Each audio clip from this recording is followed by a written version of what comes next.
Good evening, everybody, and thanks for joining us. I'm Evan Lieberman. I direct the Center for International Studies, and I'm a professor of political science here at MIT. And we're really thrilled to welcome Mick Sheldrick to MIT as our featured speaker. Mick's the co-founder and Chief Policy Impact and Government Affairs Officer of Global Citizen, which is, and here I'm just taking it right from the website. I never heard the term an action platform, but it's an action platform. I think of it as a big, great organization dedicated to achieving the end of extreme poverty. And maybe some of you, like me, attended their amazing Global Citizen Festival in Central Park a few weeks ago. So Mick will be discussing his book, From Ideas to Impact, a playbook for influencing and implementing change in a divided world. And if you haven't picked up a copy yet, please purchase one. You saw out front, there's a stand out front today. So before we get started, I want to thank the Morningside Academy of Design and the Data and Feminism Lab at MIT for co-sponsoring this event, along with the Center for International Studies. And I just want to say that Mick's work couldn't be more relevant for MIT and all the individuals associated with the sponsors of today's event. So MIT's motto, as most of you probably know, is mens et manus, mind in hand. And in his recent book, he's really reflecting on the question of how to get things done to address the world's most difficult problems. And so as a political scientist myself, I really share Mick's view that technology alone isn't enough. Action really requires building consensus, coalitions, and being deliberate. And he has practical advice for entrepreneurs and aspiring change makers in our community. And it's really been a pleasure to get to know Mick over the past several years, discuss various shared interests with him, and I'm so glad he could come spend some time with us today. So following his talk, we'll be joined by several academic policy entrepreneurs for a panel discussion here on stage, and I'll briefly introduce them. We have Erhard Graf, who is Associate Professor of Social and Computer Science at Olin College of Engineering. Mihaela Papa, who's the Director of Research and Principal Research Scientist at our Center for International Studies. And Wanyang So, who's a PhD candidate in the Department of Urban Studies and Planning and is a lead researcher in the Data and Feminism Lab. So they're each going to respond and discuss some of the qualities that they found to be important in their work for implementing change in response to Mick's book. And then the speaker, the panelists, and I are going to join each other on stage for some conversation, and we'll have an opportunity for questions and answers from you. So during that time, please just be mindful, if you could, have a question ready. We've got microphones. We'll ask you to just line up behind those and just have one question. And if you could, introduce yourself and your affiliation if you're inclined to do that. And also at the conclusion of the event, we'll have a book signing up here on stage. So again, it's really an honor to have Mick Sheldrick here with us this evening. With a career that spans the world of pop and policy, he's worked with such an impressive array of international artists: Beyoncé, Coldplay, Lady Gaga, Miley Cyrus, Rihanna and Usher, and many prominent political leaders, from Brazilian President Lula da Silva to Barbados' Prime Minister Mottley, former UN Secretary General Ban Ki-moon, Canadian Prime Minister Justin Trudeau, and former Australian Prime Ministers Gillard and Kevin Rudd. And he's really co-produced some of the world's most impactful social campaigns and events, including the annual Global Citizen Festival in New York, the Guinness World Record-winning virtual concert, World One, Together at Home, and the Nelson Mandela 2018 Centennial Celebration, Mandela 100. These initiatives have reached millions of people in over 150 countries and have helped secure over $40 billion in support for local and regional organizations working to provide access to essential resources such as healthcare, education, and climate resilience. Okay, enough introductions. Please join me in welcoming Mick Sheldrick to the podium. Thank you. Thanks, Evan. Well, thanks so much, Evan, and it's a real pleasure to be here today talking to you about my most recent book. But before I get into that, I always think it's important. One of my friends used to always say to me, it's not what people do or even how they do it that makes them interesting, it's why they do it. And I guess I just want to briefly share how I ended up co-founding On the other side of the world, this organization called Global Citizen, which is now known as one of the world's largest action-taking platform for issues of extreme poverty. We've helped ignite over 33 million citizen actions that together with our partners have unlocked more than $40 billion to help in some shape, way or form touch or improve the lives of 1 billion people. I grew up, literally if you were to drill a hole through the core of the earth from where we are now, came out the other side, you would probably come out off the coast of southwest Australia, not far from Perth, where I grew up, which is the most isolated city in the world. My remit was certainly not global. It was, even to go into the city was like a big excursion for me. And I was that kid. I wasn't great at sports, which is blasphemy in Australia. You know, if you saw the recent Olympics, with the exception of break-in, Australia did very well when it came to the gold medal tally. We seemed to breed great Olympians, but I was the kid who would go out. We have Aussie football rules, and I couldn't kick a ball to save my life. In fact, whereas most kids my age would kick a ball and hope it scores the winning goal, my ball would somehow go off in the other direction, and all the other kids would laugh, and that was the end of that story. I also wasn't a gifted academic, which I know might be blasphemy standing here at MIT. I was that kid who was bottom of the class. People said, "Oh, Michael, you're stupid, you're lazy, you're not going to amount to anything." I remember one teacher saying, "Michael's not going to get into college, let alone finish high school." So I didn't really have a lot going for me until one day I was going in class. Teacher said, "Write about whatever you want," a recent film that had come out.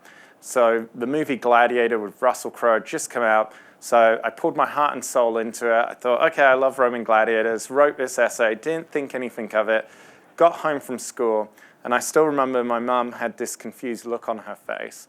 And she said, "There's a message for you on the answer machine. Listen to this message." And it was from my year 8 teacher, who was 24 years old at the time, first gig outside of university. And he said, "Hi, Mrs. Sheldrick, I've noticed a change in Michael. Can you give me a call back?" And I thought, that's a kind of slightly strange, creepy message. What have I done wrong? And the reason why Mum had that confused look on her face is when she called him back, he said, "Okay, Michael, we don't know how he did it, but he somehow topped the class. And we know he didn't cheat because you could write on anything, but we think there's more to him than meets the eye." So the next day I go in and I sit down with Mr. Byrne, and he goes, "Listen, you may not believe in yourself, but I believe in you, and I'm willing to work with you halfway. You've got to give me something as well. We'll meet at recesses, lunch, after school, whatever it takes." And he said, "I think you could be number 1 by the end of the year, like I think in the whole year group." So sure enough, I thought, what the heck? I don't believe in myself, but I indulge this guy. So I gave it a go. And end of the school year, second last day of school, I'm sat there on my lounge suite, and literally this car rolls by, and it's Mr. Byrne. And I run out to him, and I say, "Mr. Byrne, what are you doing? Come into my house." And he goes, "Well, I just finished doing the mark-ins, and I couldn't wait until tomorrow. And I knew where you lived, so I just thought I'd give this to you now." And he pulls out this certificate with a number 1 on it. And 4 years go by, end up finishing high school, get in the top 1% of the state. Suddenly everyone's like, "Oh, Michael, you're smart, intelligent, you can do anything you want." And I thought, well, no, I'm not, because I remembered what it was to be that kid at the start of high school and what people said, and I remembered the difference that that teacher made in my life. And as I got into that first year of university and started learning more about the inequities, the injustices in the world, I was like, my God, there's so many children around the world through no fault of their own, famine, disease, poverty, conflict, whatever, but would never be able to achieve their potential. And so my journey to get involved didn't begin with policy, though. It actually began with charity. And one of my few superpowers was being able to ask people, it turned out, to give stuff away for free with getting nothing in return. And so I went around my old shopping center, got all of this free stuff basically donated. We did a quiz night at my old high school. We raised $1,000 to help build a school in Papua New Guinea, just north of Australia. And then during my summer, winter breaks, I had the opportunity to travel to India, to Bangladesh, to Timor-Leste. And quite quickly, we figured, okay, it's great to be able to contribute to building bricks and mortar of a school, but who is providing the teacher's salary 365 days a year? Who is paying for the meals on these kids' tables so that they have a healthy, nutritious meal every day? Who's paying for the healthcare if they or their family members get sick? And then when you amplify that across all of the communities in need, you're like, well, no amount of quiz nights or even fancy gala charity night dinners are going to raise the billions needed to end extreme poverty. Systemic challenges require systemic solutions. My last year of high school, Nelson Mandela gave one of his final speeches, and he said, poverty, like apartheid and slavery, is not natural, it is man-made and can be eradicated by the actions of human beings. Doing so is not an act of charity, it's an act of justice. And so when we came back to Australia, I got together with what would become the other co-founders of Global Citizen, and it was right on the cusp when social media was just emerging. And we combined social media and we combined popular culture. We leveraged popular culture at the time to make the idea of ending extreme poverty in Australia an area that voters cared about. We said politicians say that they don't care about this, so we targeted 5 of the most marginal seats in the lead up to one of the Australian federal elections, and we said we're going to make this in the top 10 issues that voters care about. And we mobilized young people, we used social media, we got local musicians out, and sure enough, it started to register. We took 40,000 photos from young Australians from across the country, and we broadcast them on the sales of the Sydney Opera House. And as a result of that, commitments were made by both sides of politics that resulted in an additional $6 billion in development assistance to go to nutrition, sanitation, education, many of these other critical measures. And it was around that time that we were contacted by folks at the UN saying, well, what you're doing here in Australia is interesting. Can you bring that to America during the UN General Assembly? Can you do that here? So we fly to New York, and I know many of you, everyone outside of New York always has that love-hate relationship with the city, including Americans as well, I might add. And so some of you might relate to this, because you arrive in New York, and we start showcasing what we've done in Australia. And everyone said to us, you know what, that thing you guys did in Australia? It never happened. If it didn't happen here, it didn't happen. It matters. So stop talking about what you do in Australia. And yeah, so you know what I'm saying. And so we literally built this from scratch. We were reliant on people to take an interest. And thanks to the Foo Fighters, who was the first band who really got on board with Dave Grohl, in September 2012, we ended up doing what became the first Global Citizen Festival on the Great Lawn of Central Park. We had 60,000 people standing there. It was the first time there had been a major event in Central Park since Simon and Garfunkel in 1983 on a Saturday. And our innovation was that to get a ticket to this, you had to download our app, take action, and then trade that in to go in a lottery to earn a ticket. And since then, we've done this around the world. The movement has now expanded from a small group of us to more than 100 team members around the world. Our budgets are now, we work with partners around the world to really leverage us, the private sector, foundations, citizens. But most of all, it's a movement of 12 million citizen advocates around the world taking action. But that's not what my book is necessarily about, because as much as I'm proud of what we built at Global Citizen, over the last few years, I noticed I would start getting calls. I would get people reaching out to me on Instagram, on LinkedIn, on social media.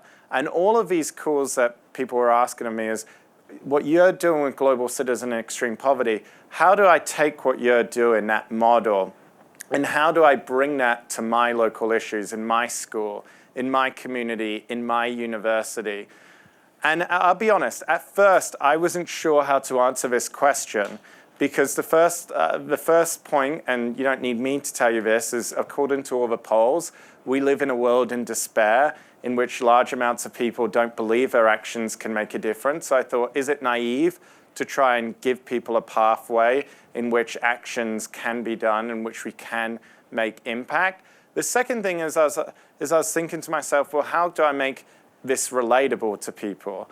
And you know that kid who couldn't kick a football in a straight line where it went off in the right direction, in the wrong direction? The postscript of that story is whenever we would go into a high school assembly, the motivational speaker was always, without fail, some incredible Olympian or trophy-winning footballer. And I'd be sitting in the audience thinking, well, that's great, you've done all these amazing things, but I can't even kick a football in the right direction. Who are we kidding? I can't even relate to this story. And so what I tried to do was to think back, okay, what do I know now that I wish I knew when we were starting Global Citizen? And more to the point, not just informed by my experience with Global Citizen, but some of the incredible advocates I've met around the world, and how could I distill what they've done, what they've learned. And it quickly became these 8 principles of what I called policy entrepreneurship. And I tried to distill that. And how policy entrepreneurship came around, because I know this is an institution and people love that phrase, I find in institutions, is when we did the first festival and we didn't know if all those people in New York were going to get behind it, I was trying to figure out what my next steps were going to be. And I couldn't figure it out, so I thought, I'm going to apply for a Master's of Public Policy, and I'm going to try and learn more about this if we can't start this model. And I was with my university lecturer, and I was telling him about this model of what we were trying to do, pop meets policy. And I remember he turned around and he goes, this is interesting in terms of how you're trying to advance these issues on the agenda. You're essentially a policy entrepreneur. And fortunately, I wrote this down in this essay, but because people believed in us and this took off, I never had to submit it.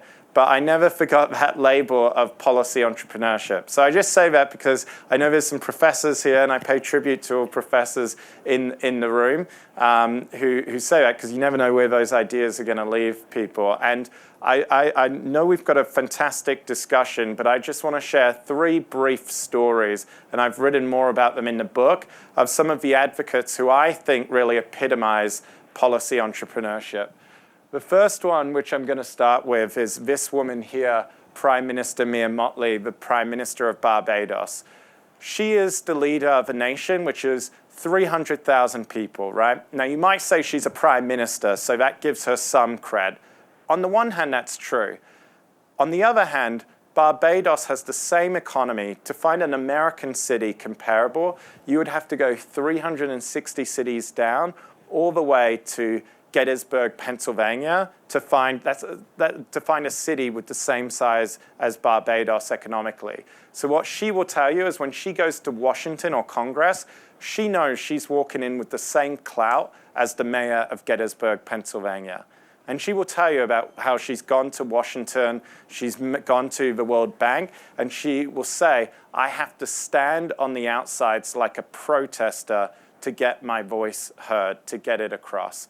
But the thing that makes her stand out is she came up with an incredible idea during the pandemic. She said, we're on the front lines of the climate crisis. I didn't cause this crisis, but I know no one's going to give me a get-out-of-jail check. But she said, my nation is also one of the most indebted nations in the world because we are paying so much in the climate crisis right now that when a hurricane comes, as we saw with Hurricane Beryl, or recently here in America, we have to get out more loans to just rebuild, let alone invest in more resilient infrastructure. So she said, I've got this idea. If we are hit by a hurricane, we should have the ability for the people we owe money to give us a 2-year break. We'll still pay the money back, but give us a pause.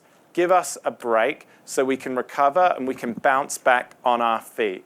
She called this natural disaster clauses, pause clauses. So what did she do with this? It was a great idea. She went to Washington. She met with Joe Biden and Janet Yellen. They said a lot of nice words, and then she walked out. They forgot about it. She went to London. She met with then Prime Minister Rishi Sunak. He didn't even say any nice words. He just said, nah, we're not going to do that. And then she flew to Paris and she met President Macron. This was December 2022. Now, when she met with Macron, he still is largely unpopular, but at this point, there were people protesting. And when the French protests, cars are burning, all of this. And she said, all I want you to do, I'm not asking for a handout. I just want you to convene a day, bring all the banks together, and push this notion that for countries like mine, right, to give us a break, give us these natural disaster clauses. And she said, if you do that, Mr. President, I will make sure your young people know what you did. So of course he said, okay, I'm going to do that. She asked us to convene 20,000 people. We got Billie Eilish involved. She spoke to Billie Eilish's mom. She said, Billie, if you care about the climate crisis, you've got to care about those small island nations on the front lines. So the night before, this is June last year, the night before this big gathering of all these bankers in Paris, we're there, 20,000 people. And Billie Eilish is working up the crowd. We've got Lenny Kravitz there. We've got John Batiste. And Prime Minister's about to go on stage. And she brings this man, Ajay Banga, president of the World Bank. He's 19 days into his job, former CEO of MasterCard. He's there because his predecessor had been hounded out of the job for being basically a climate denialist, right? So he wants to burnish his climate credentials. So what happens? She's like, we're going to get to that stage. And she turns to me and she says, I want to thank President Macron. I can tell you, looking out at this audience, so there is no appetite for that sort of message. Why don't you just say that to the photo up with him tomorrow? This is a bad idea. She goes, no, promise is a promise. Private candor, public support. So she goes out on stage, drags him with her, grabs the microphone, and sure enough, she begins by saying, I want to begin by thanking President Macron for bringing us all together. Well, you know what happened? The audience was largely silent, as you all are now. And then someone at the back cheered, Macron must resign. And before you knew it, the whole audience started picking up this chant, Macron must resign, Macron must resign. And I was stood there thinking, this is overbearing, what's going to happen? And instead, she grabbed the microphone and she said, my friends, you might very well think that. But let me tell you, I went to Washington, I went to London, and no one lifted a darn finger. And then I came to Paris. You might think that, but this is our reality as small island nations. So then again, silent. And people are like, maybe she's got a point. Someone starts clapping, and then the whole audience starts clapping. And I can tell you, Ajay Banga, who probably wanted to run off the stage, he was like, this is not what I bargained for. Suddenly he's back there, grabs the microphone, and he announces that 40 nations, including Barbados, will have, covering $9 billion in loans, will have the ability to pause their clauses. And one postscript to this story is in June this year, almost a year later, he was meant to be in Barbados for an official signing ceremony, and he had to cancel his flight because Hurricane Beryl, the fastest growing hurricane in the history of the Caribbean, was barreling down Barbados. Now, Barbados didn't have to trigger it. Its fisheries were disrupted, but its friendly neighbor, Grenada, became the first country to ever trigger these clauses as a result of this kind of advocacy. This is what changes real people's lives. Very briefly, because I want to make sure we get to the panel, just two other stories that I cover in the book. This is Collie, Western Australia. It's not far from where I grew up. The reason why I include this story is this gentleman who's on my side. He is a coal worker. He was a coal worker for 20 years. He was eventually worked with the trade unions, and he was elected to the local state legislator. The reason why these guys, these trade unions and coal workers, are policy entrepreneurs, 2007, they stand up in front of their community, right? And they say, we can see where the tea leaves are going. Look at where Al Gore's Inconvenient Truth. We're not going to have a future. Yes, our grandparents worked at coal, but what are we going to do with this town if we don't start preparing now? The response to that, someone gets up in front of the audience and they said, Steve, you don't know a darn thing about this town. When a baby boy is born, he gets two things. The first is his mother's milk. The second is a lump of coal in his hand. Coal's not going anywhere, right? But how did this story end? In 2022, the then governor of the state, comes to this community and he addresses these coal workers and he announces that the remaining coal plants in the state will be turned off by 2027. And again, like the Mia story, first silence, and Steve was telling me he was standing at the back. It's a day he will never forget. And then the whole room erupted in applause. And the reason why is in that intervening years, coal workers had worked with their adversaries in the environmental movement who had previously picketed them.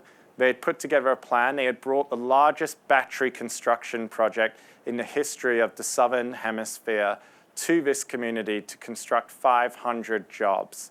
And they had invested, actually rebirthed the community. And he said, just transitions don't work because they're not just, and we're showing an alternative pathway. You can find out more in the book as to why they did that. It is a hint, though. They didn't pick up the phone to Elon Musk to donate the battery, although they did initially try that. And then they thought other alternatives might be easier. And you can find out more in the book as to what those pathways were. The final story I talk about in the book, and the story behind this tweet, 2018, in South Africa, and we're there to honor the memory of Nelson Mandela. He's been there for, he's been, at that point, passed away for a few years, but this would have been his 100th birthday. Government asks us to do this big event. We get Jay-Z, we get Coldplay, we get Ed Sheeran, all agreeing to come to South Africa with us. And we announce this campaign. 3 things are trending. Firstly is Mandela 100. The second hashtag is Beyoncé, because of course everyone loves Beyoncé. The third hashtag is It's Bloody Time. I thought, who's It's Bloody Time? Where this is coming from? Our team was upset because they said, these guys are hijacking our moment. We're announcing this big campaign to honor this icon, arguably the greatest global citizen of our time. So I go out and I meet with these young advocates. And one of these young advocates, she introduces herself to me as the Minister for Menstruation. And I said, Minister for Menstruation, is that are you part of the cabinet? Is this like a real government post? And she said, no. We were so sick and tired. We went to government every year and we said, you know what? Millions of girls in this nation lose up to 60 days of school a year. 60 days of school a year because they lack something as basic as period products, sanitary pads and napkins, because they can't afford it. We asked the government to appoint a minister to make it a priority. They didn't. So sometimes you just have to reach out and grab the title yourself and assume the job if no one else is going to take it. And they said, now we're coming to you. They said, will you make this issue? Will you make this issue one of your campaign's top priorities? Will you ask the government to make sure these products are available in every school in the country? So of course, yeah, we said, well, okay, we're going to rally behind. It became our most top performing campaign of all time. Every hour we had 1,200 actions being taken at its peak. Petitioning, emailing, calling. Artists like Priyanka Chopra Jonas jumped on board. The government eventually, on the eve of this big event, came out and committed and made this historic promise that they would commit to providing girls and young women, menstruators across the country with access to period products. But these young women, again, here's the postscript. They said, we've seen this all before. Talk is cheap. So they got together a committee. They said, no, government, we're not going to join your committee. You join our committee. And they said, we're going to bring the private sector. We're going to bring citizens, because citizen-led accountability is crucial to delivery. And they got around the table, and each year they made sure every March when the budget was being set, that dollars flowed into the budget line items. They held them accountable, including during the pandemic when that threatened to derail progress. They got the private sector in. And as a result of their policy entrepreneurship, in the 6 years since, more than 4 million girls have had access to period products that wouldn't have otherwise had access. And just maybe for some of those girls, that was the difference between them having to drop out of school or stay in school. The principles around this, I've summarized it in 5 here because 8 looked like too many on the slide. And I did this afterwards, but you can find all 8 of them in the book, is focus on solutions, not blame. Embrace unlikely allies. Build trust by focusing on shared benefits. prioritize impact over ideology, share stories of small victories. And the biggest question at all that they all asked me, there were moments in which they were forced to engage with people who they didn't always like or agree with. But like that audience with me and Mottley, when they stopped cheering and they started to clap, many of them must have felt and asked themselves the question, are we just here to win the argument? This isn't about Macron. This isn't about him. This is about the issue. This is about the small island nations. We're here to change the world. That's the question that all of these policy entrepreneurships, time and time again, often grappled with. Just in one last postscript, and then we can open it to the panel. When I started writing this book last year, I quickly found out that my wife was pregnant with our first child. And so there was nothing like the pending birth of our daughter to hurry up and finish writing this book. Our baby was due to be born on November 30th last year. So I hurried up, finished, submitted this manuscript November 9th. And sure enough, we were like, we're going to go do all the things that young couples do before they have their first child, because apparently when you have your first child, people say your life is over, and all of these things. So it was like, okay, we'll cram all these things in. I get a phone call from my mum in Australia. She works as an aged care nurse, looking after elder people. And she said, there's this guy who just checked in, and he said, are you Michael Sheldrick's mum? I know your son. And I said, who's this? And she goes, do you remember this guy called Len? My mind flashes back 20 years ago. I would finish school, and my chore, if you like, was to walk our dog down the park at the end of the street. And there was this older guy, Len, 2 walking sticks, and he had this dog. And the dog was called Tramp. Why? Because it had wiry grey hair, literally looked like the dog from Lady and the Tramp. And I said to Mum, is that same guy? But he was, and she finished my sentence. She goes, yeah, I know what you're going to say. He's 105 years old. He remembers you, and he wants to speak to you. So sure enough, we get on FaceTime together. We start speaking. And I can tell you, there was this moment where he explains to me, he was born in 1917 in the UK. In 1939, he gets married. 1940, he's sent to France as the Second World War breaks out. And he explains to me this moment where he's running up this green hill. And he says, literally, as he's running up this hill, a shadow comes above him. And he looks above, and he thought it was a cloud, but it's 200 German warplanes blocking out every inch of the sky. And he managed to escape that. He thought he was a goner. And there was a moment where I said to Len, Len, in that moment, like when it looked like all things were over, did you guys just give up? Did you lose hope? And he just said to me, he said, no. We just turned to ourselves and we said, we haven't got much, but we're not running away. We'll give it a go. We're not running away. We'll give it a go. Our daughter was born early. Turns out she was rushing to see her. She was born November 20th. Fast forward, December 6th, I get a phone call from my mum. That was Len's 106th birthday. And that day, his daughter came in to see him. And he said to his daughter, I know we haven't got much else to give anyone, but now it's up to others to give him a go. And he passed away that evening in his sleep. And I share that at the end because I think back to his words, we haven't got much, we're not running away, we'll give it a go. And look, this book doesn't aim to have the answers to everything, but it does aim to give people a start.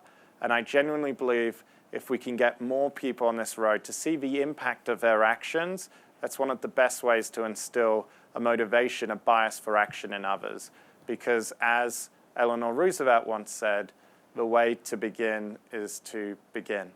And with that, I want to thank you for having me, and thank you, Evan, for hosting me, and thank you all. Thank you. You can go. You can go. Sure. Great. Are we going to go one at a time? Go one at a time, and then we'll all sit up. Yeah. All right. Do you want me to sit down? Or No, you can just stand over there. All right. Sure. The plan was for all of us to sit. Well, that's a tough act to follow.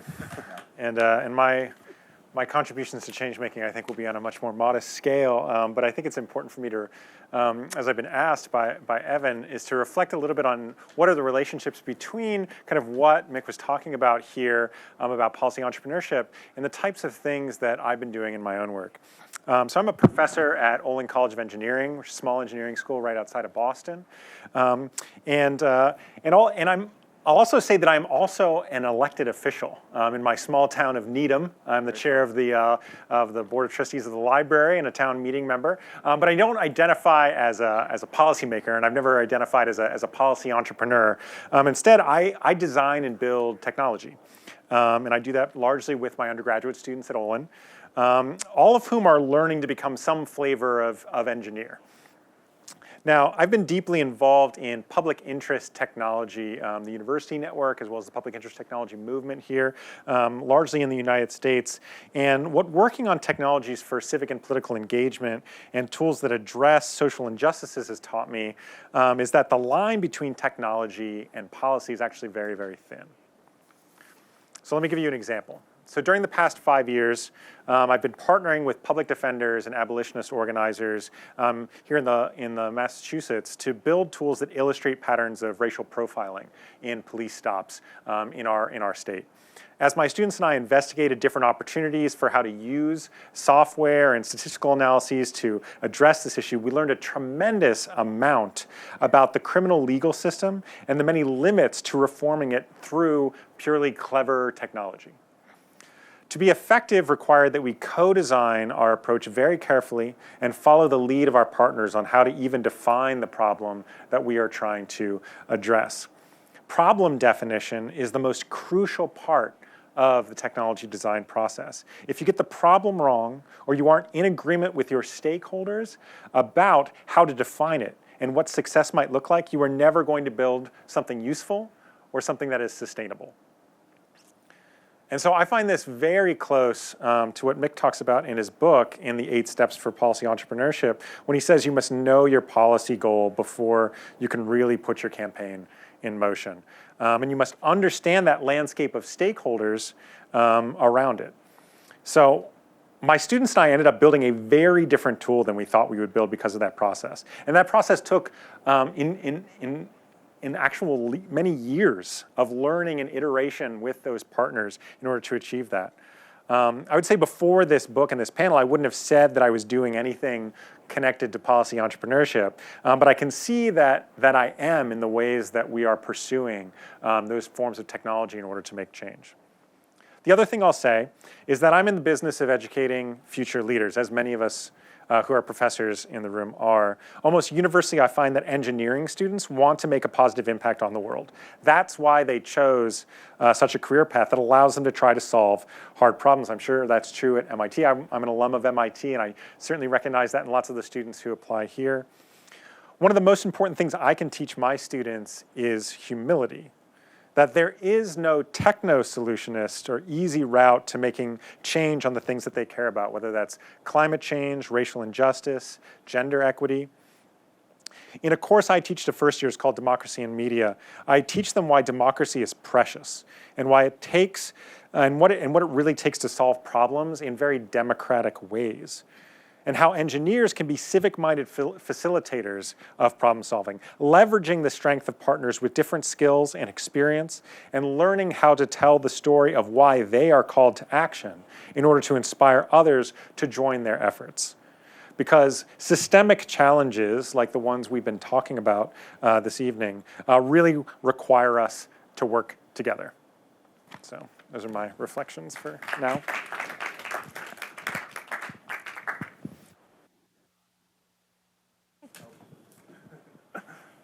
Thank you so much. So, in scientific communities, the question of the impact of ideas has always been very controversial. There is something called Max Planck's principle, and that principle says that the new scientific truth does not triumph by convincing its opponents and making them see the light, but rather because its opponents die and a new generation grows up that's familiar with it. And Max Planck is a famous physicist, and he's often taken up for like, okay, let's try to empirically test it. And actually, MIT professor Azoulay looked at deaths of prominent researchers in life sciences and saw that they are often followed by a surge in highly cited research by newcomers to those fields. So in a way, he showed that does science advance one funeral at a time? It does, right? So, but today, when we look at MIT, a lot of students are so passionate about their ideas that they don't have time to look for jobs. They just want to be entrepreneurs themselves. And a big percentage of them are entrepreneurs. Also, in a way, all of us live much longer. So our average lifespans are longer, and policy problems are everywhere. And then this book comes and basically says like, all right, what is your policy goal? Start yesterday, get hopping. And I think in my field, which is international relations, when I think about from ideas to impact, there is one particular idea that is in a way changing the way the field operates. And that's the idea of how to renegotiate the system we have, which is very much the system of global institutions, the UN, the Bretton Woods, very outdated. And generally, the idea to negotiate it from within did not really make a lot of progress. So there is this group that started as BRIC, Brazil, Russia, India, China, as an investment acronym. And then it basically turned into a negotiation coalition. So from a completely obscure acronym, and then coalition, and then institutional network, and then a bank, it came to this basically almost like a movement where next week is a BRICS summit, and there are 34 countries waiting to join the group. It basically shows that global policy entrepreneurship is feasible. And then I tried to see, like, but what made this feasible? And I looked at this framework, visionary, diplomat, implementer, and I'm like, do they meet actually the box here, and do they kind of have a check on all of these different aspects? And one area that in a way does not really speak to the rise of that group was the question of clarity of the policy goal. Because the idea was, if you want to really connect diverse states, you cannot have a goal that's too specific. You need to have a goal that's very ambiguous, that has this emotional appeal. And basically, their goals, the way they were defined was, yes, we want global governance reforms. Yes, like global financial infrastructure doesn't work, so that's where most of the reforms are needed. Then we need a more democratic, representative, and just multipolar world. And we want to advance cooperation while serving common interests of emerging market economies and developing countries. But then when you come to these other parts of the framework, the diplomat, they made enormous progress in terms of leveraging each other's strengths. So that part, it definitely gets a checkbox. And then finally, the implementer, because it's not only necessary to show that you can get together and talk about policies, you actually need to show that your talking works, that there is some action. So basically forming this first organization, the New Development Bank, really made a big difference. But now, with that framework from ideas to impact, then the question is, okay, so what's the impact now? And then you see this group also as an indicator, as a barometer of what is the future of global institutions, multilateralism, and global governance. And there are several trends. One trend is that there is this shift, this belief that the current institutions work. Should we trust the UN? Should we trust Bretton Woods institutions that they can change? And the reality is they're not changing fast enough to reflect the modern times. And there is greater reliance on informal groups like G20, which are neither as adequate nor as legitimate for the new demands that we have. And at the same time, in current tensions, there is growing polarization where the West and BRICS move in separate directions. So the challenge, the global policy entrepreneurship challenge becomes, how do you actually bring them back together to invest jointly in the system? And is it actually feasible to have universal agendas, to have joint institutions? And here I think we come back to the visionary component. And like, what can be the new vision? What can be like the common ground?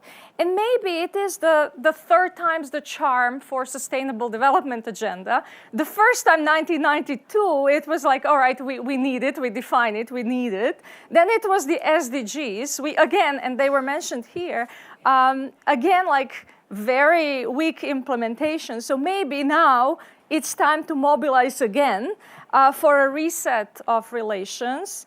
And also think not only about the content, like how to make international system more sustainable development focused, but also to think about the processes, how to reduce, reuse, recycle institutions. And at the same time, thinking, you know, I mean, the old institutions, it's hard to change them. And we might not really be able to discover new oceans until we have courage to lose sight of the shore. So in a way, uncharted waters are welcome. And as you aptly concluded, we just have to give it a go. Thank you.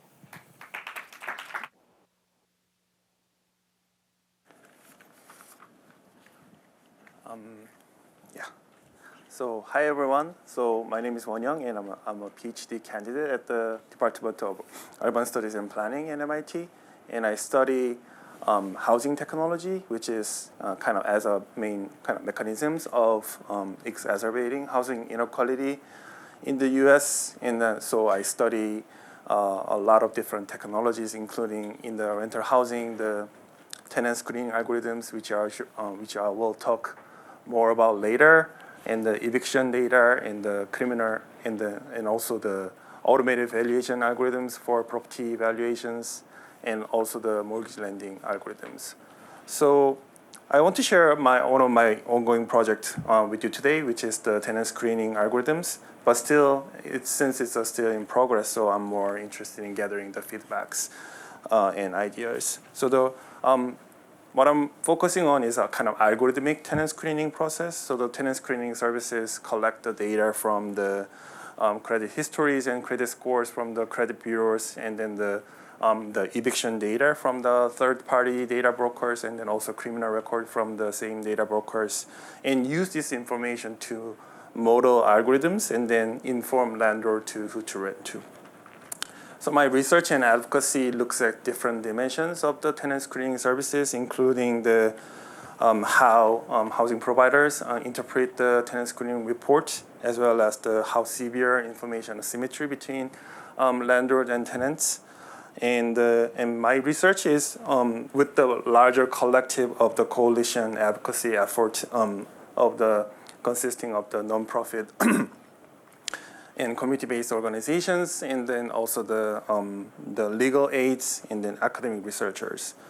So I think there are a few key considerations when it comes to learning from the books, and then regarding the reforming the tenant screening services. I think that one of the key thing is the art of storytelling in our case. So the key example for this is the recent class action lawsuit brought by actually in the city of Somerville, with the support from the Community Action Agency of Somerville, CAS, and also the Greater Boston Legal Services. They are great people. So the social change by litigation is really a thing in the U.S. So that the two class representatives, Lewis and Douglas, they are both our housing choice voucher holders, which are kind of renter subsidy program, and then the 70% of the rent is paid by the local housing authority. They sued one of the companies, Safe Rent Solutions, for discriminating against Black and Hispanic voucher holders in violation of the Fair Housing Act. So they basically argue that Safe Rent tenant screening algorithms are disproportionately gave lower scores to the Black and Hispanic renters because it relies on the non-tenancy depth and then model the algorithms with the market sense. So, and I think that it's basically didn't make any sense because their kind of past hardship is already resolved by their voucher, so it's basically no sense.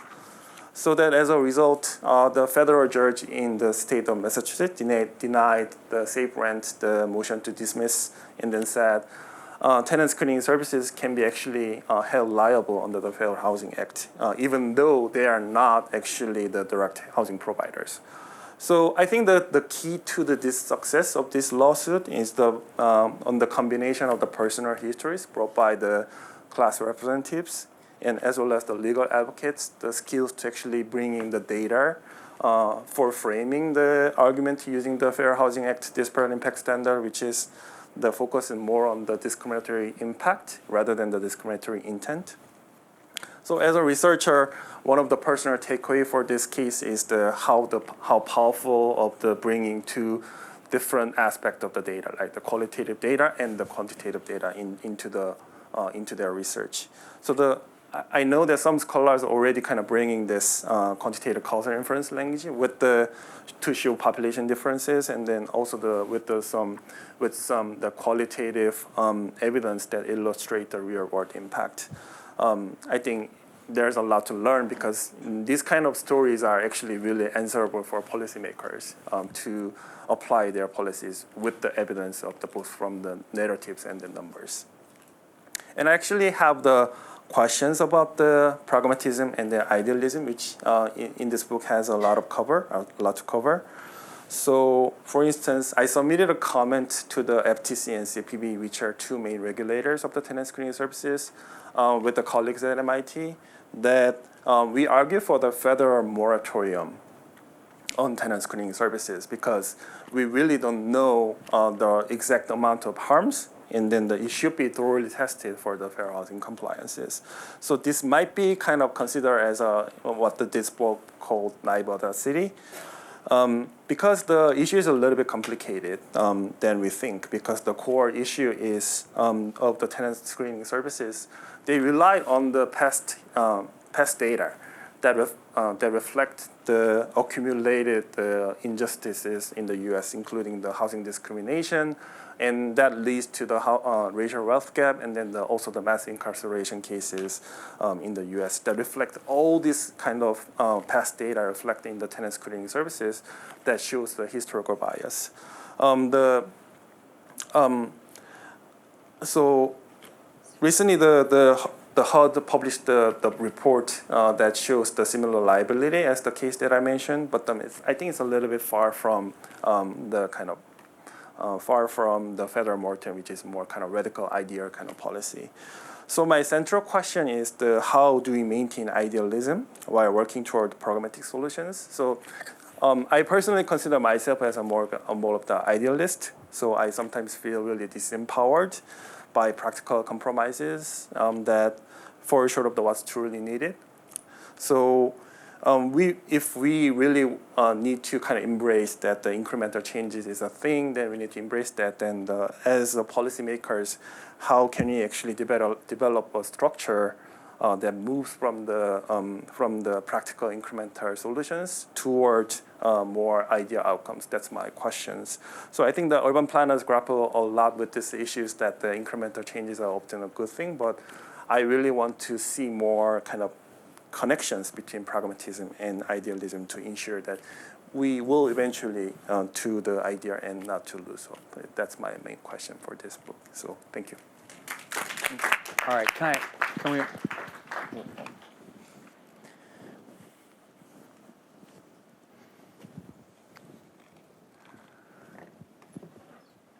Great, come on in. Great. Well, I'm really grateful, of course, to Mick for sharing some ideas and inspiration from his book, and to the panelists. And we're gonna have an opportunity for some questions. But I wanted to throw out a question as I heard, all of you, and I'm thinking about this link from ideas to impact. And one thing, there are two things that I heard people talk about. One was data and evidence, and one was stories. And I think about both of them as being really important. But certainly as a social scientist, or at least I'll speak for myself, I'm terrible at storytelling. And whenever I hear there's like someone's coming to teach us about how to be a good storyteller, I say I need to go do that because I focus on data and evidence. But I'm curious, maybe Mick could start on the question that I'm going to ask, and if others of you want to chime in. In that link between ideas and impact, where do you see a place for evidence, and where do you see a place for storytelling, and how do you think about those things in the work that you do? Yeah, and thank you, everyone. That was incredible reactions to this framework. I would say it comes up really in three areas. The first one is when I talk about the visionary and I talk about the goal, and there's a lot even to come back to on the bricks example. But one of the things I talk about is the use of strategic framing and how you appeal to stakeholders, right? And I think it does come down to the question sometimes that when you are dependent on who you're dealing with, they're going to be interested in different types of data. And I think one of the things I've noticed is the people reaching out to me often for help, or I would see this pitfall even amongst CEOs of some of the largest nonprofit campaigns in the world. They would spend 90% of their time trying to get into the room with someone who can make a difference, whether it's at the local level, the national level, the global level. So you're like, finally, okay, I'm in front of the person. And then they would almost blow it because they would have 10 minutes with this person, and rather than like giving them one crisp message or trying to think about, okay, how do I leave this person with a takeaway that's going to motivate them to take action, they would almost feel like they have to give them everything they've ever researched or every single ask under the sun, right? A litany of demands, right? And point almost like overwhelming or clobbering someone around the head. And you could almost see this, and I've been in the room and observed this happen. You can see a moment where someone's eyes glaze over, or what's more likely to happen is they walk out and they say to their assistant, make sure this person never gets through to me again. And I think it comes back to this ultimately effective policy entrepreneurship, and when you're trying to persuade people to implement it, there is an element there of it's not about winning an argument. It's about how you leave people feeling at the end of the day. Is this person going to come back to you? Because the policy process, it's not linear, and it's also not likely to happen after one meeting. So I think that's the key question is, how do you want this audience to feel once you've left them? And then what's the action you want to motivate them? And then where's the role of data within that? And then I would say the second place it comes up with is the role of the implementer. And this is really about accountability and tracking.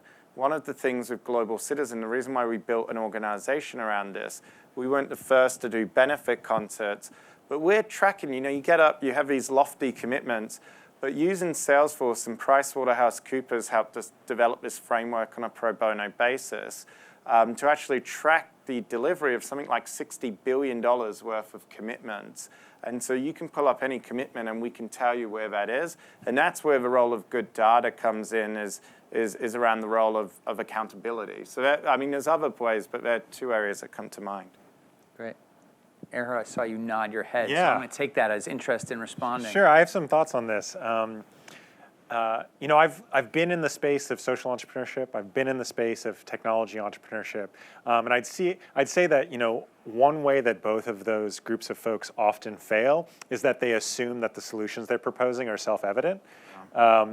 And often then they think that what they need to do to convince you is to provide more evidence about the ways that it solves a very specific technically defined problem, right?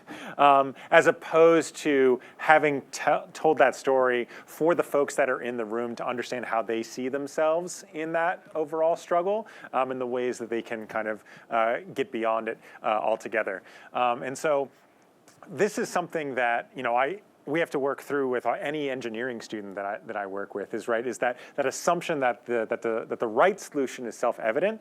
And one of the ways that engineering and technology more broadly has helped address this is through these different design frameworks like human-centered design, collaborative design, participatory design, ways that actually focus on the folks that are most affected by the problems that you're defining and then will most benefit from the solutions you're creating, and create stories around those folks that drive the design process, right? And so if you can really center the people in those spaces, that's actually what's going to both be the most important thing to help you understand what's the right design, but also to bring other people in to feel a part of that. And you see that with folks that end up going into like pitch competitions and things. That's what they end up spending all their time on, is refining that pitch that helps other folks see the ways that they can understand that story in very human and emotional terms. And so that's an important part of technology, and another way that technology and policy have that thin line between them. Great. Any other thoughts, Mihaela? Yeah, great. In international negotiations, this issue comes up very regularly in the sense of when there is like a big climate conference. The question is, do you just kind of, as a chair of the conference, come out and say, okay, this is a carbon budget, and now we all need to fight over carbon budget? And the problem is that the climate conference takes a long time to organize, and you don't have, basically people don't stay for a long time. So you cannot waste the opportunity that everybody gets stuck in a zero-sum mentality from day one. So you actually need to be practical and sometimes forget that you have the exact numbers and their exact percentages and there is whole calculator who is supposed to owe what to whom. But just basically organize it as a process where you want everything to go well and you're not willing to risk zero-sum thinking. And that's kind of where data in a way loses, but at the end it might win. I think one of my takeaway for the kind of thinking about thinking about the data is what kind of data that we want to actually get. Let me give you an example for this. In the Department of Urban Studies and Planning has a project called the Healthy Neighborhood Studies. And then in the project, they want to measure the gentrification pressure.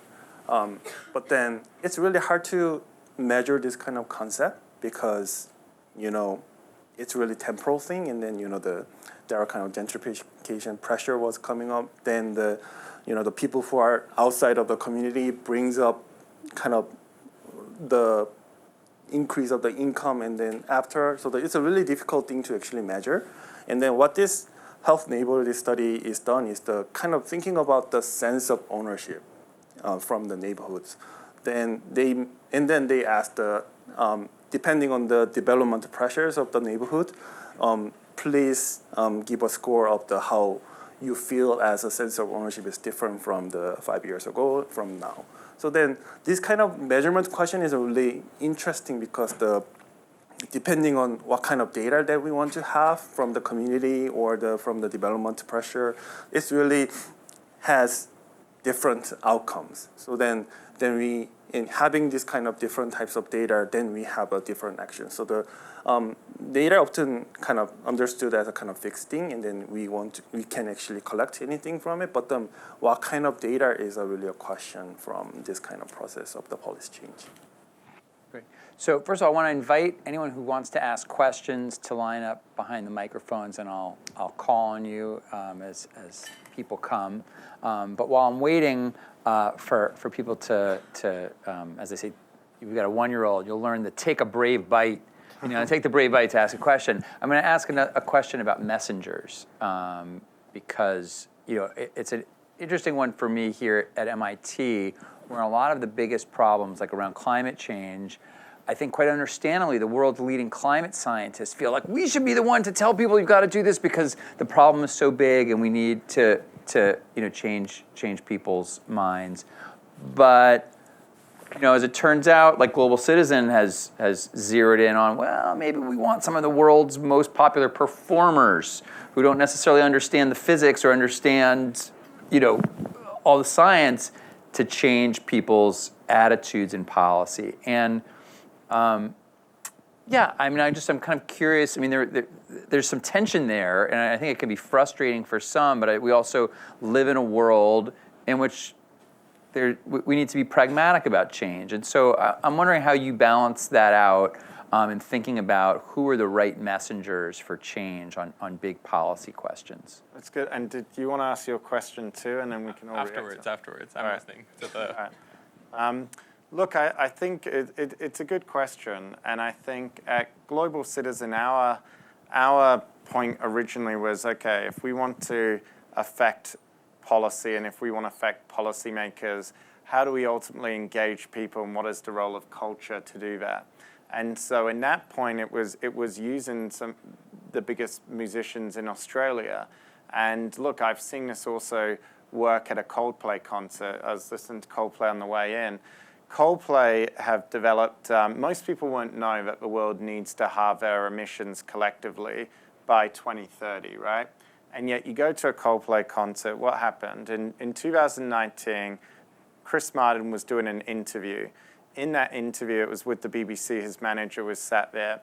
He, for whatever reason, came out impromptu and said, yeah, the next time we do a tour, we're gonna reduce our emissions by half because that's what the world needs right now, and we're gonna set an example. To which his manager almost fell off his chair because he said, well, we're the biggest touring artists in the world, so how are we gonna earn money, because this sounds like an impossible challenge. And yet they did it, and when you go to a Coldplay concert now, the first thing, in fact, MIT actually did the study, so shout out to MIT, but you actually, talking about data, you actually verified, and maybe there's some people involved here, MIT actually verified that and saw that Coldplay was a 59% reduction in their tour compared to their previous tour without sacrificing any of the enjoyability of the concert. But when you go, the first thing you see is this incredible video, and it talks you through the nuts and bolts. They say when you're dancing, the energy, the kinetic energy from the dance floor, the solar panels on the side, all of these things go into reducing it. They break it down. What does that 59% actually equate to? And so the message for the audience, if you're walking in saying suddenly climate change feels like such a big issue, how can my actions make a difference? Suddenly you've broken it down. It's a different form of stories. In the book I talk about stories of why, but also stories of how. And suddenly you've got some agency back and you can see how this is possible. And that's speaking to people who may not have even knew that we had to reduce our emissions by 50%. Is that going to be compelling to every single policymaker? Arguably not, but it could be compelling to the people who vote for the policymakers and who drive up consumerism and vote with their wallet. And so from our point of view, it was always thinking about, again, what do you want people to do? What's the action? And then the messenger as well as the message, the right message often flows from that. Yeah. Great. Good question. Sure. First of all, thank you for the presentation. It was really exciting, and now I need to buy the book to actually learn more about this framework. I'm a student in the Technology and Policy program here at MIT, a master's student. My background is in engineering, so it's cool to hear about some engineering. And my question, so it seems like from the last slide, part of the framework is the importance of creating collaborations and finding unlikely allies, et cetera. And I was wondering if you could speak more to that, and the context in which I'm asking this question is, for example, the Graduate Student Union has recently positioned itself to say that we don't want to actually partner with fossil fuel industry at all under the concept of the climate project at MIT. And so I'm wondering what you think about that, and just generally how you think about partnerships and when they're beneficial, when they might not be. You know, it's interesting. And by the way, I don't want to. Do one of you guys want to respond first? Go ahead. Okay. These are hard questions. Okay. It's interesting. I am on the board of a not-for-profit initiative that works on fossil fuel phase out. And literally today, a proposal came to our board. And it was a partnership proposal from a mining company to work on the fossil fuel phase out. And they threw it out to our committee, chair, and without much analysis around it to our committee. And you can imagine literally walking in here, this is why I was on these phone calls, this email chain has literally exploded on this very debate. So what you're saying, this is an example. Look, one response to that is all of these policy entrepreneurs I spoke to, at their core, when I asked them, and I interviewed many of them, and I said, what would you pinpoint? Like, what is actually the key ingredient here? And especially in a world divided. And they all said, it requires engaging with people you don't like or you don't agree with. I remember 2 years ago, we were hosting an event. This was in the lead up to maybe a little over 2.5 years ago. Everyone remembers the Inflation Reduction Act. At the same time, there was also the bipartisan infrastructure bill that was going through. We were partnering with a group of nature-based advocates on trying to get several $1 billion of funding inserted into the bipartisan infrastructure bill, basically saying nature is a form of infrastructure too, and this could restore forests across America and really lead to that carbon drawdown, right? One of the senators that we were dealing with was a Republican senator who's from a southern state, but he was supportive of the bill. He was one of the 10 Republican senators, if you remember at the time, who came out. And we invited him up to New York to come to an event and meet with our team and talk about this because we were still trying to nut through the details. The night before this event, I was leaving an event with my wife, and there was this guy on the side of the street who literally had clearly spent the whole evening waiting for me to come down the elevator. And he walked up to me and he approached us. And he said, why the hell have you not rescinded the invite to that senator for tomorrow? And what he was referring to was, you know, depending on your viewpoint, you might agree with it or not. In the weeks leading up to this, it had been when Roe versus Wade, that decision had come down, and this senator, he made his views on abortion, women's rights, they were widely known. And he said, why haven't you rescinded this guy's invite? And on the one hand, I could understand where he was coming from. I didn't agree with the senator's comments on that issue. And for us as an organization, our views on women's sexual reproductive health and rights, we had published that on our website, and that statement was out there. And that senator knew that, and he had still chosen to come. But the bit of concern for me was when this person I knew who was asking me this question, he shared my concern also for climate change and nature and the planet. When I asked him, but this guy's vote is critical to us getting these billions of dollars through the Senate, so we have to engage with him, or are you saying we just give up and we don't try and get this money? He didn't have a response to that, right? And that was the concerning thing. And the reality is should we have disinvited him? Well, instead we chose to lean in. And one thing I can tell you with that money in that infrastructure bill, we don't have to agree on anything, but in the 2 years since that money flowed, you're talking over more than $1.5 billion, it's replanted the equivalent of 500,000 football fields of trees as a result. And I think change requires not engaging with people you don't like, who you don't agree with. That doesn't mean everyone. There are obviously those beyond reproach, right? But as you saw this when you looked at apartheid, right? When apartheid happened, Nelson Mandela himself, this was his big message of reconciliation. And it was him and de Klerk that won that Peace Prize together. And so I would just say, I think it depends on the circumstance. I think if you take the equivalent of this nonprofit organization, the thing which I'll probably say is there's a difference between receiving funds and then putting someone's logo on, right? Because that could be a form of greenwashing, and if that's what the incentive is. But if it's this organization coming through and it's saying as a mining company, we want to be supportive of phasing out fossil fuels, then maybe it's worth diving into that.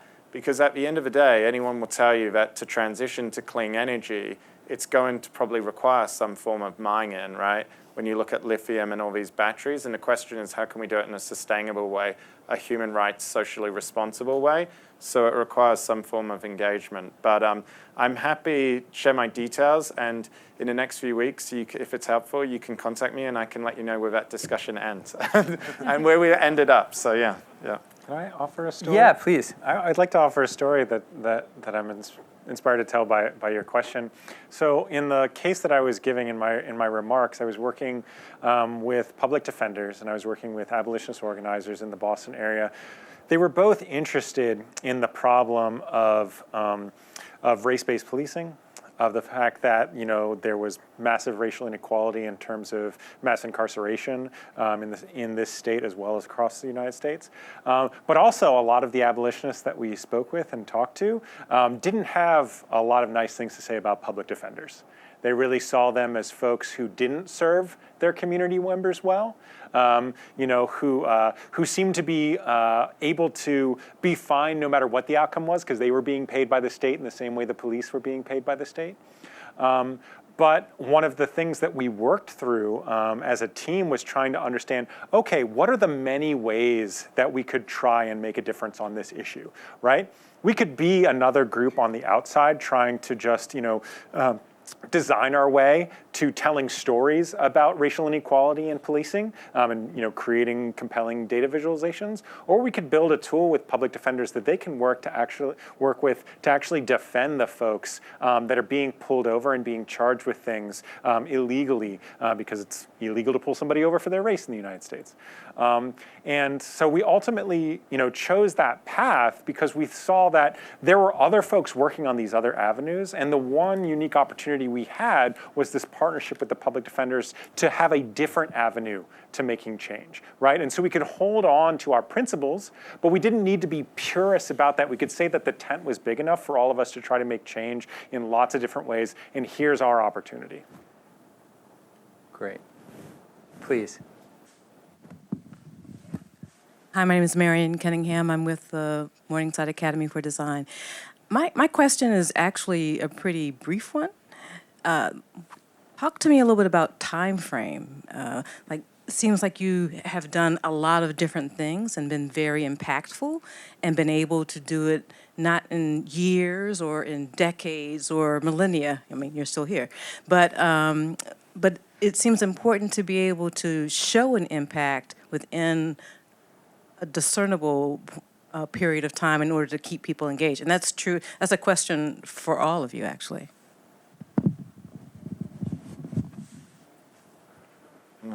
I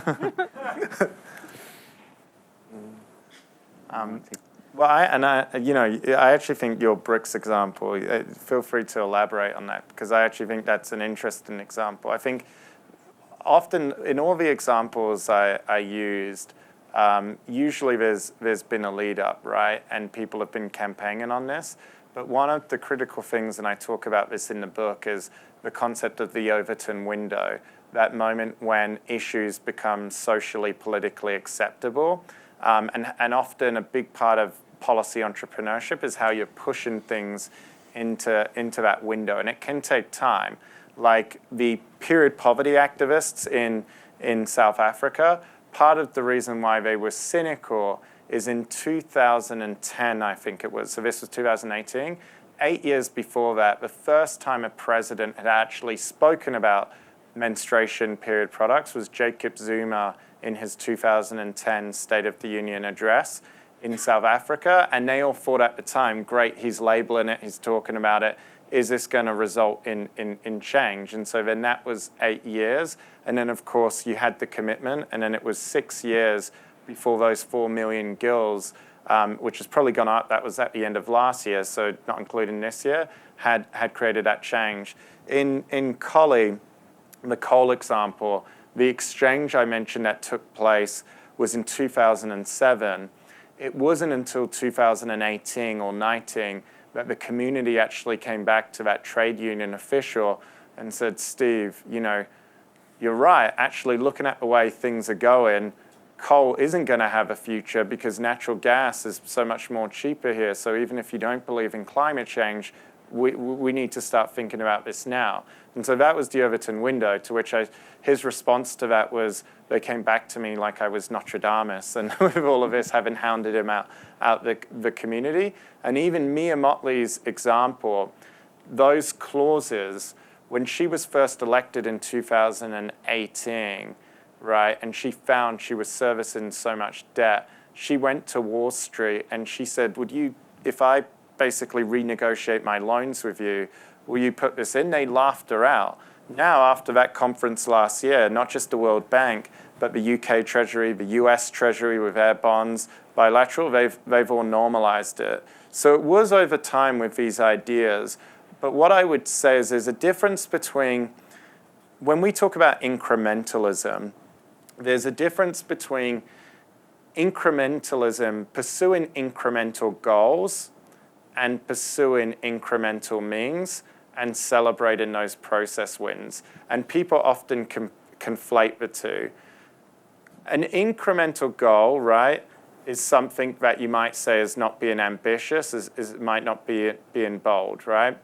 And that's not what I'm talking about. In fact, in the book, in the start, I actually talk about the power of being bold and naively audacious goals, but it's about how you do that.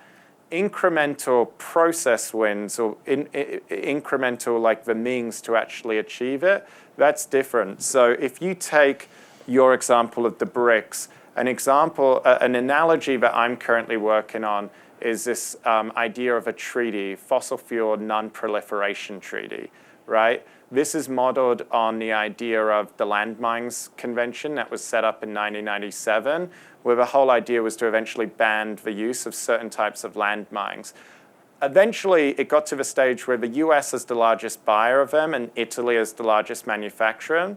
None of those states actually signed that convention, but enough, a critical mass of countries had got on board that it made it socially or politically, geopolitically unacceptable to use those kind of landmines.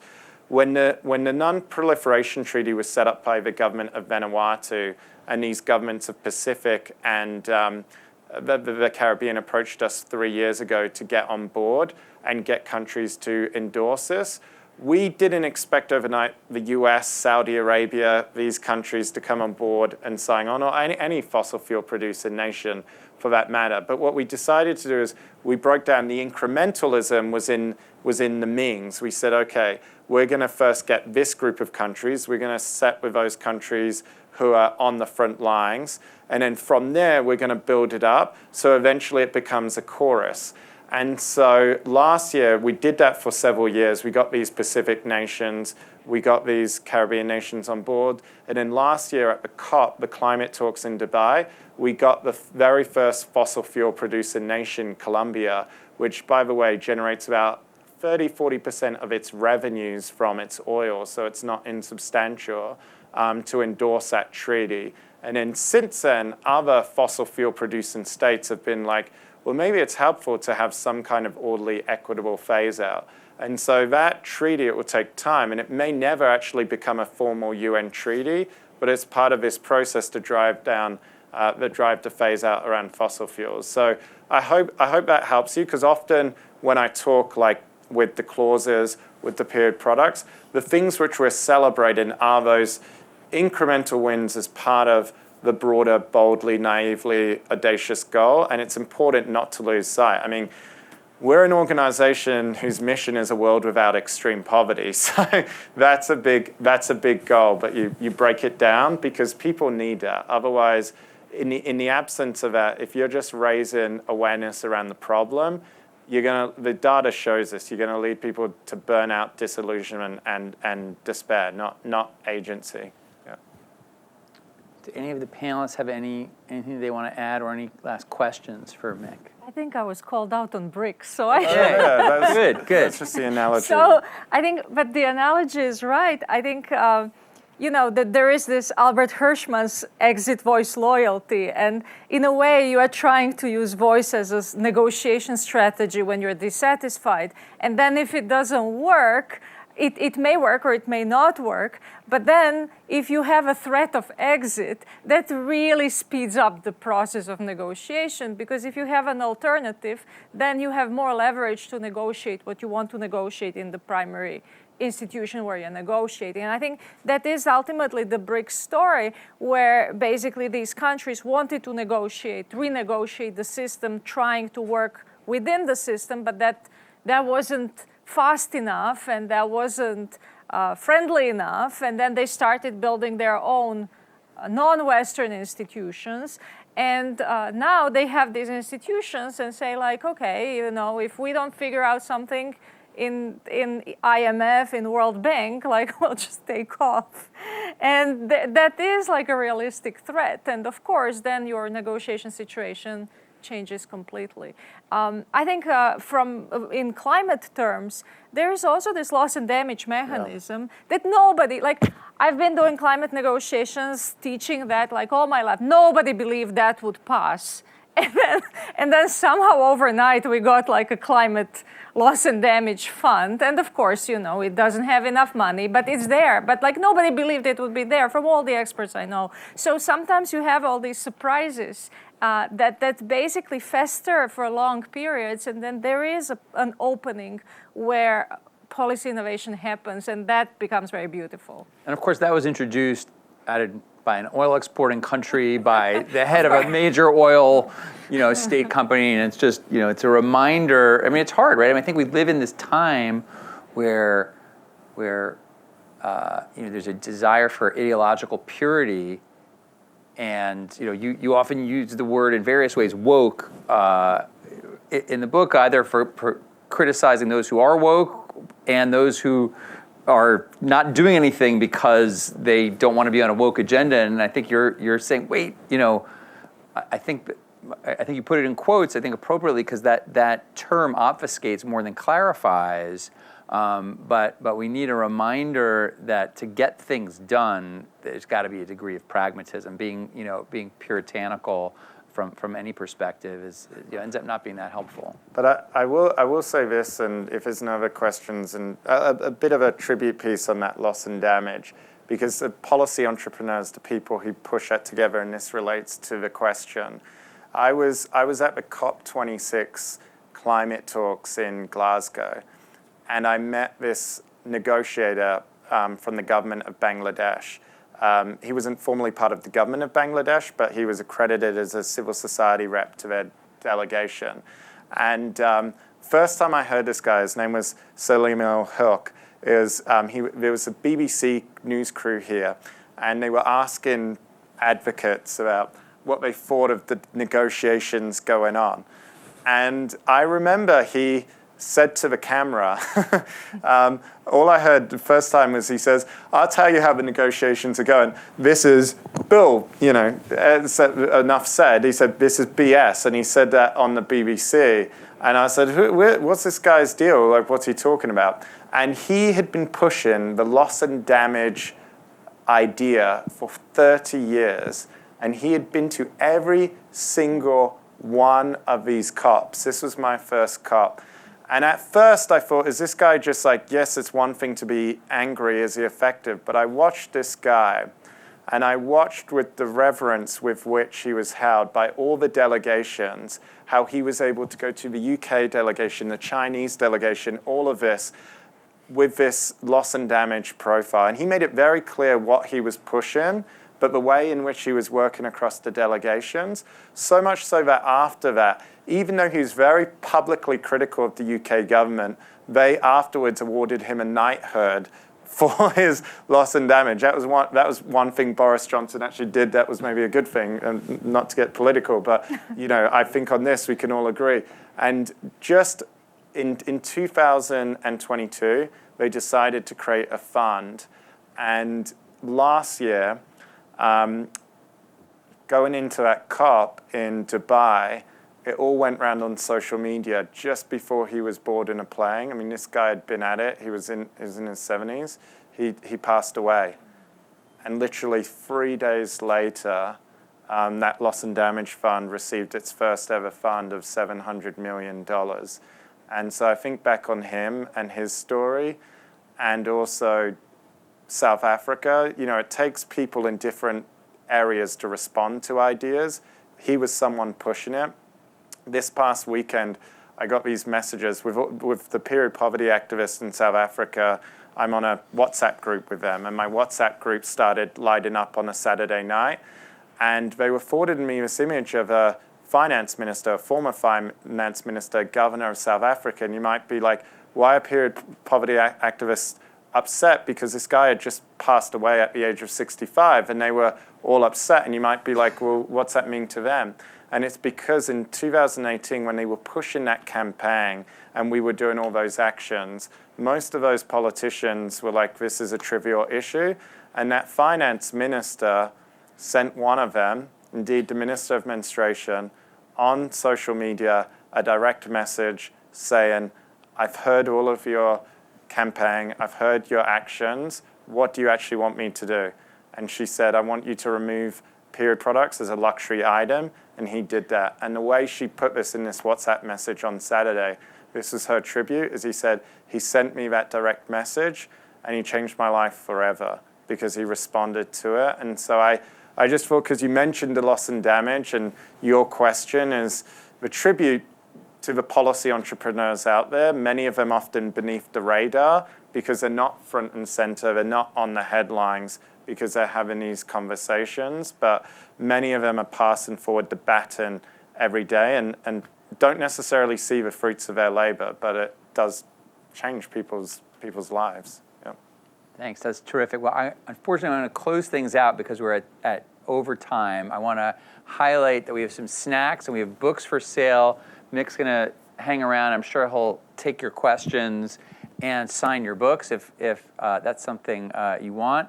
I hope you'll sign up for future CIS events. I want to thank our panelists for all of your terrific comments and discussion of Mick's book, and a big thanks to Mick and to all of you for coming today. So have a good evening. Thank you.